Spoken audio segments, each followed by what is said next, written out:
కడప సభలో చంద్రబాబు నాయుడు మాట్లాడుతున్నారు. లైవ్ లో చూద్దాం.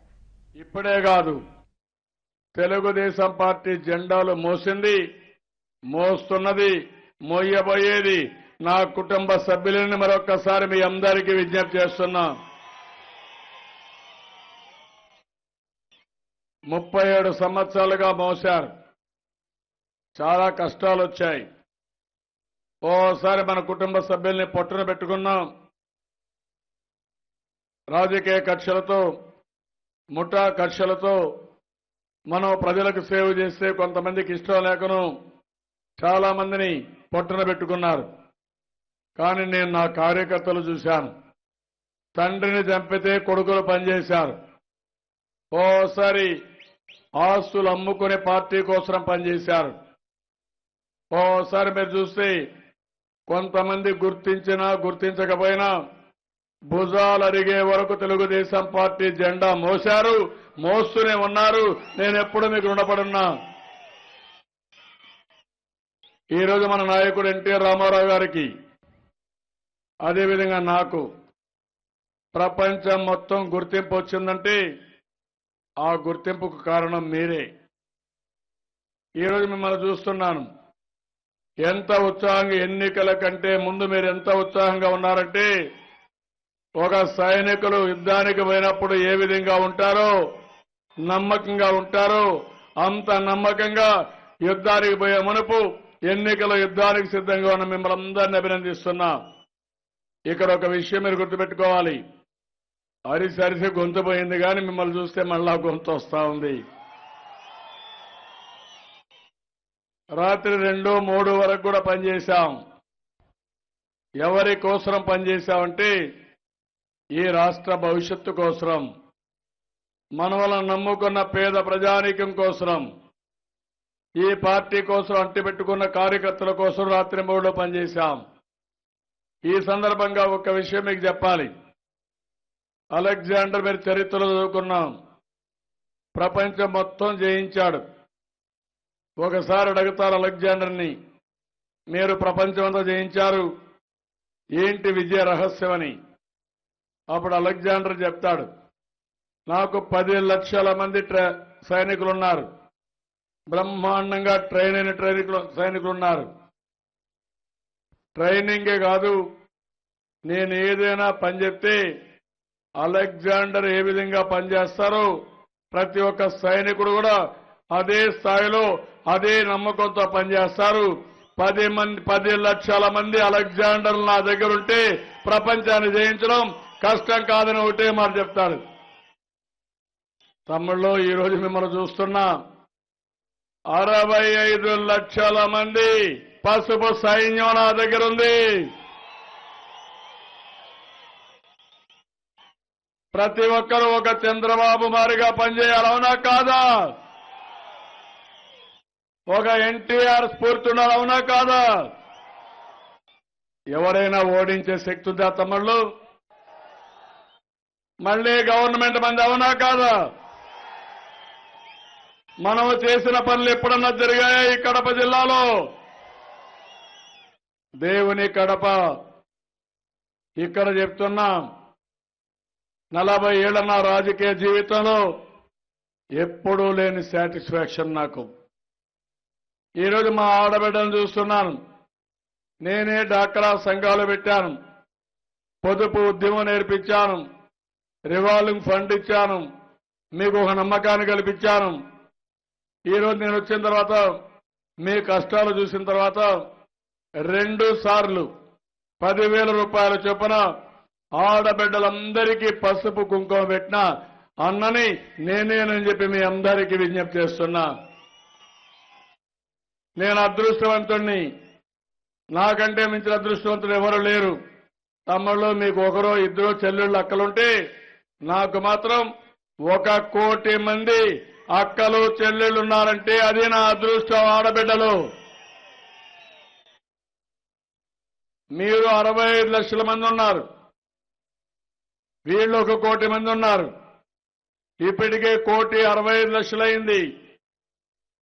నేను ఆ రోజు పాదయాత్రలో చెప్పాను, ఆ రోజు తిరిగినప్పుడు మీ పిల్లలు మీరు చూసుకోలేకపోయారు, వాళ్ళకి ఇబ్బందులు ఉన్నాయి, కొంతమంది కావాలని మర్చిపోయారు.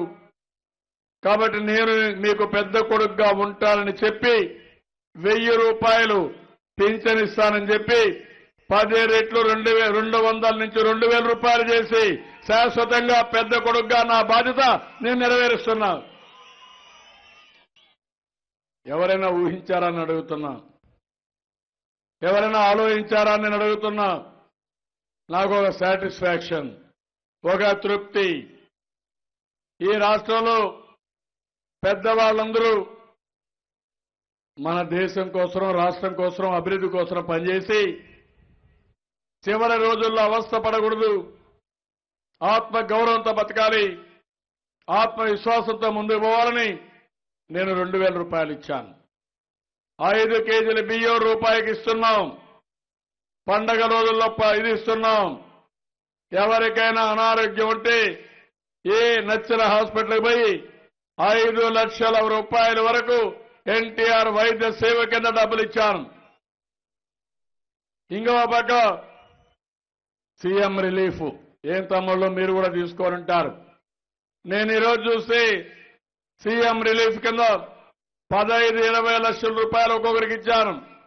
2,50,000 మందికి ఇచ్చాను. ఎంతైనా పర్వాలేదు, పేదవాళ్ళ ఆరోగ్యాన్ని కాపాడాలి, మీ ప్రాణాలు కాపాడాలనే ఉద్దేశంతో నేను ఈ కార్యక్రమాలు చేశాను. ఇవన్నీ చేసిన తర్వాత 55 లక్షల మంది ఉన్నారు. ఇందులో ముసలి వాళ్ళు ఉన్నారు, వితంతువులు ఉన్నారు, కడాన ఒంటరి మహిళ. నేను ఒంటరి మహిళను చెప్పుకోలేక బాధపడే ఒంటరి మహిళని నేను ఒక అండగా ఉంటానని వాళ్ళకు కూడా పింఛన్ ఇచ్చాను. కడాన మీరు చూశారు, ట్రాన్స్జెండర్ తల్లిదండ్రులే ఆ పిల్లల్ని వాళ్ళ కడుపులో పుట్టిన తర్వాత ఈ అవమానంతో వాళ్ళు బయట పంపించే పరిస్థితికి వచ్చారు. మానవత్వం లేకుండా ఇబ్బంది పడ్డాం. వాళ్ళు రోడ్డు మీద పడి ఎక్కడికక్కడ డబ్బులు అడగడం, వాళ్ళని మనం ఎగతాళి చేయడం, చాలా మానసికంగా కుంగిపోయే పరిస్థితికి వచ్చారు. నేను ఆలోచించాను, వాళ్ళకు కూడా పింఛన్ వేయాలని నిర్ణయం చేశాను. ఇంకో పక్క దివ్యాంగులకి వీళ్ళకంటే రెట్టింపుగా ఇచ్చాం, 3,500 రూపాయలు ఇచ్చాం. ఇంకో పక్క మీరు చూస్తే కడాన వివిధ రకాల పింఛన్లని, డయాలసిస్ పేషెంట్ ఉంటే, కిడ్నీ సమస్య ఉంటే వాళ్ళకు కూడా పింఛన్ ఇచ్చాం. నేను అడుగుతున్నా, ఎప్పుడన్నా జరిగిందా? కాంగ్రెస్ హయాంలో ఇచ్చింది 200, చెప్పింది 2,000 సార్లు. ఈరోజు మనం ఇచ్చేది 2,000 రూపాయలు. ఎన్నిసార్లు చెప్పాలనో, ఎంత ప్రజల్లోకి తీసుకుపోవాలనో మీరందరూ ఆలోచించాల్సిన అవసరం ఉంది. రేపు మీరు ఒకటే చేయాలి, ఇది మీ పెద్ద కొడుకు ఎలక్షన్ అని చెప్పి ఆయన తరపున వచ్చామని చెప్పి ప్రతి ఒక్కరిలో మీరు చైతన్యం తీసుకురావాలి. ఇంకో పక్క మీరు చూడండి, రైతుకి కేంద్రం ఎంత ఇచ్చారు? 6,000 రూపాయలు 2 హెక్టార్లకు ఇచ్చారు. ఈరోజు మనం 24,500 కోట్ల రూపాయలు, 1,50,000 వరకు మొత్తం రాయితీ ఇచ్చాం. డబ్బులు లేకపోతే అప్పు పెట్టాం, 10% వడ్డీతో సహా ఇచ్చాం. మొత్తం డబ్బులన్నీ ఇచ్చి రైతుల్ని ఆదుకున్న ఏకైక ప్రభుత్వం ఈ తెలుగుదేశం ప్రభుత్వం. ఇప్పుడు అన్నదాత సుఖీభవ పెట్టాం. ఇందులో గవర్నమెంట్ ఆఫ్ ఇండియా 6,000 ఇస్తే మనం 9,000 ఇచ్చాం. అందరు రైతులకు 10,000 ఇచ్చాం. నేను ఒకటే మీ అందరికీ హామీ ఇస్తున్నా, ఈ రాష్ట్రంలో ఉండే రైతాంగం ఆనందంగా ఉండే వరకు ఎన్ని వేల కోట్ల రూపాయలైనా నేను ఇవ్వడానికి సిద్ధంగా ఉన్నానని మరొకసారి ఈ సభలో మీకు తెలియజేస్తున్నా. వ్యవసాయానికి నీళ్లు కావాలి. మన జిల్లాలో మీరు చూశారు, గండికోట రిజర్వాయర్, గండికోట ఎత్తిపోతల పథకం, గండికోట సిబిఆర్ లిఫ్ట్ స్కీము, నీరు చెట్టు. ఇంకో పక్క జిఎన్ఎస్ఎస్ అయితే 2వ దశ కింద కూడా తీసుకుని ఇక్కడ నుంచి నేరుగా కోడూరు వరకు తీసుకుపోవడానికి రెడీ చేస్తున్నాం. నేను ఈ జిల్లాలో ఒకటే మీ అందరికీ హామీ ఇస్తున్నాను, ఎన్ని లిఫ్ట్లు కావాలంటే పెడతాం. మొదటి రోజు నేను చూశాను, నేను హైదరాబాద్లో లేక్వ్యూలో ఉంటే సింహాద్రిపురంలో రైతాంగం మా చీనీ చెట్లన్నీ ఎండిపోతున్నాయి. ఒక అర్ధ టీఎంసీ నీళ్లు, ఒక టీఎంసీ నీళ్లు వస్తే మేము బాగుపడతామంటే నేను ఒకే మాట చెప్పాను. ఎప్పుడు మీరు పార్టీని గెలిపించలేదు కానీ మీ కష్టాలు నేను తీరుస్తానని ఇమ్మీడియట్ గా నీళ్లు ఇచ్చి చీనీ చెట్లన్నీ కాపాడాను. నేను ఆ రోజు ఒక మాట చెప్పాను. ఇక్కడే సతీష్ ఉన్నాడు, గడ్డం కూడా బాగా పెంచాడు. అప్పుడు ఆ రోజు ఒక పట్టుదలతో భీష్మణ ప్రతిజ్ఞ చేశాడు. నేను పులిబెందలకు నీళ్లు తీసుకొచ్చే వరకు, గండికోటకు నీళ్లు వచ్చే వరకు, ఈ గడ్డం దీనని సిబిఆర్ లిఫ్ట్ వచ్చే వరకు ఇట్లే ఉంటానని చెప్పాడు.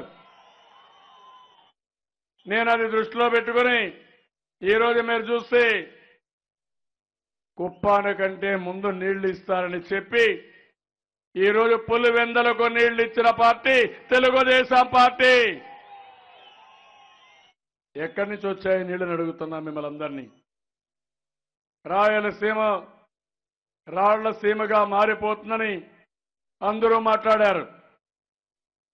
అదే మరిగా ఉత్తర ఆంధ్రప్రదేశ్ అంతా కూడా, కోస్టల్ ఆంధ్రప్రదేశ్ అంతా తుఫాన్లు వస్తాయని భయపడిపోయారు.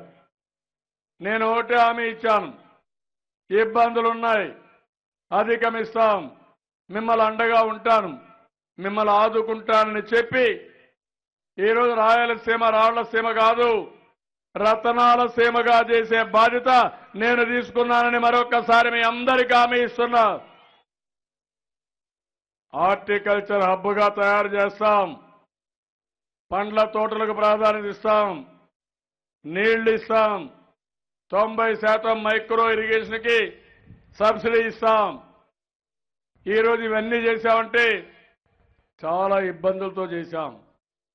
కేంద్రం మనకు సహకరించలేదు, విభజన హామీలు నెరవేర్చలేదు, ఇంకో పక్క ప్రత్యేక హోదా ఇవ్వలేదు. కడప స్టీల్ ప్లాంట్ ఇమ్మంటే మీనమేషాలు లెక్క పెడితే మన వాళ్ళు ఢిల్లీలో పోరాడితే లెక్కలేని పరిస్థితి వచ్చినప్పుడు ఇక్కడ సీఎం రమేష్ గారు కానీ, అదే మరిగా బీటెక్ రవి కానీ నిరవధిక నిరాహార దీక్ష చేస్తే నేనే వచ్చి హామీ ఇచ్చాను. గవర్నమెంట్ ఆఫ్ ఇండియా పెట్టకపోతే రాష్ట్ర ప్రభుత్వమే కడపలో స్టీల్ ప్లాంట్ పెడతామని చెప్పి ఫౌండేషన్ వేశాం. రిపోర్ట్లన్నీ తయారవుతున్నాయి, పనులు తొందరలోనే ప్రారంభమవుతాయి. నాకు తెలిసి ఏ విధంగా పెట్టాలనేది. అవసరమైతే ఈ ప్రాజెక్టు పెట్టడమే కాదు, కడప జిల్లా దశ దిశ మార్చే బాధ్యత నాది. ఆ విషయం మీరు గుర్తుపెట్టుకోవాల్సిన అవసరం ఉంది. ఈరోజు జిల్లాలో ఒక పక్క సంక్షేమ కార్యక్రమాలు, ఇంకో పక్క డ్రైవర్లు కూడా మీరు చెప్పాలి. ప్రతి ఒక్క డ్రైవర్ని మీరు చూస్తే ఆటో డ్రైవర్లకి ట్యాక్సేషన్ మొత్తం తీసేశాం. ఇంకో పక్క థర్డ్ పార్టీ ఇన్సూరెన్స్ మనమే కట్టాం, సాధికార మిత్ర పెట్టాం. 15 లక్షల మంది డ్రైవర్లు మనం ఆదుకుంటున్నాం. నిరుద్యోగ యువత ఈరోజు మీరు చూస్తే దేశంలో ఎక్కడా లేని విధంగా మనం యువతను ఆదుకున్నాం. పిల్లలందరికీ మీరు చెప్పాల్సిన అవసరం ఉంది. ఈ పార్టీ వల్ల భవిష్యత్తు ఉంది. ఇటీవల ఒక ఉత్తరాది కుర్రవాడు అతను ఒక సోషల్ మీడియాలో పెట్టాడు. అది మీరు చూస్తే ప్రేమ్ కన్నా అనే ఒక యువకుడు ఉత్తర భారతదేశం నుంచి ఒక ఇది పెడుతూ 1996లో రాబోయే ఐటీ విప్లవాన్ని పసిగట్టి తనను, తన పరిపాలనను, ప్రజలను, విద్యార్థులను, మేధావులను ఆ రాబోయే విప్లవానికి సన్నిధులు చేసి ఆ నిశ్శబ్ద విప్లవంలో రాష్ట్రాన్ని భాగస్వామిగా చేసి ఆ విప్లవ వేగాన్ని ఆ తరం విద్యార్థులు అందుకునేలా చేసి సంపద సృష్టించి ఆ సంపదతో సంక్షేమాన్ని పెంచి పంచి ఎందరో రాజకీయ నాయకులకు ఆదర్శప్రాయంగా నిలిచిన నాయకుడు. ఒక బీహార్, ఒక ఒరిస్సా, ఒక జార్ఖండ్, ఒక ఛత్తీస్గఢ్ ఇలా చెబితే ఎన్నో. ఈ రాష్ట్రాలు ఏం దురదృష్టం చేసుకున్నాయి. రాష్ట్రాలన్నీ సమానమైనప్పుడు ఏపీలోనే ఇంత వేగంగా పరిణామాలు ఎందుకు జరిగాయి? దార్శనిక నాయకత్వం ఉండవల్లనే జరిగాయని ఒక ఉత్తరాది కుర్రాడు పెట్టే పరిస్థితి వచ్చింది.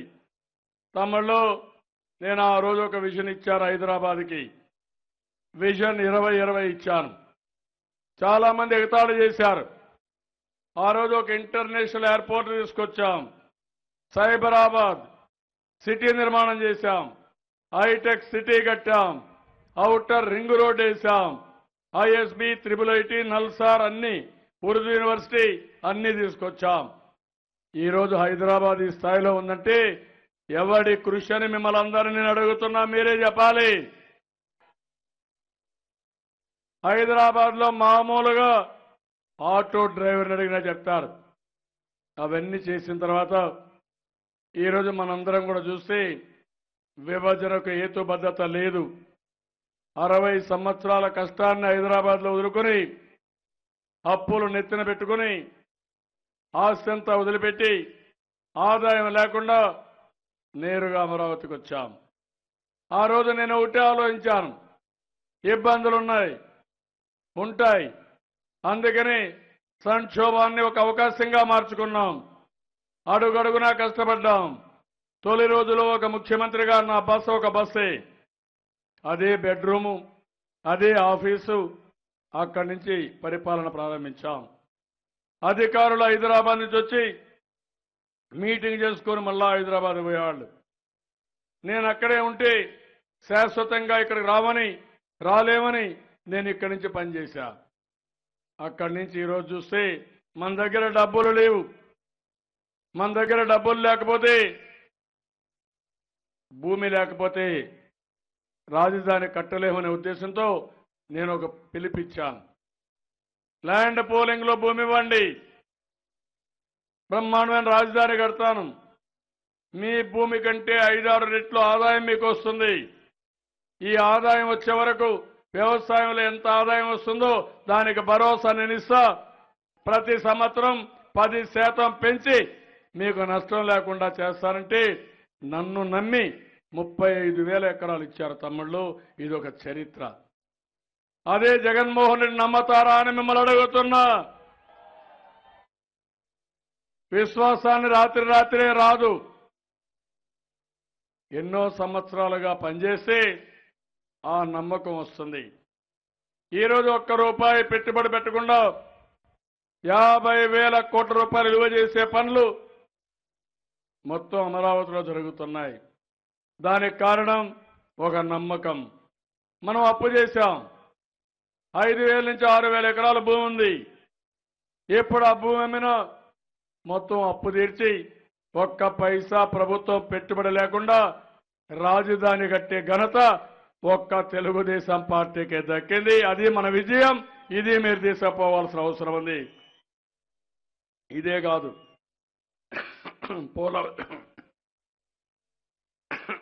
పోలవరం మనకు జీవనాడి. ఎన్ని ఇబ్బందులు పెట్టారు. నేను పట్టి సీమ ప్రారంభిస్తే అది ఒట్టి సీమానికుండే అపోజిషన్ లీడర్ మాట్లాడాడు. నేను ఏదైతే ఈరోజు గోదావరి పైన పోలవరం వస్తే నేనేదో కావాలని కాంట్రాక్టుల కోసం తీసుకున్నామని విమర్శలు చేశారు. ఎప్పుడు కూడా జాతీయ ప్రాజెక్టు 20 ఏళ్ళు, 30 ఏళ్ళు, 40 ఏళ్ళు అయినాయి. నేను ఒకటి ఆలోచించాను, పట్టిసీమ వస్తే తప్ప రాయలసీమకు నీళ్లు రావు, తాగడానికి కూడా నీళ్లుండవు.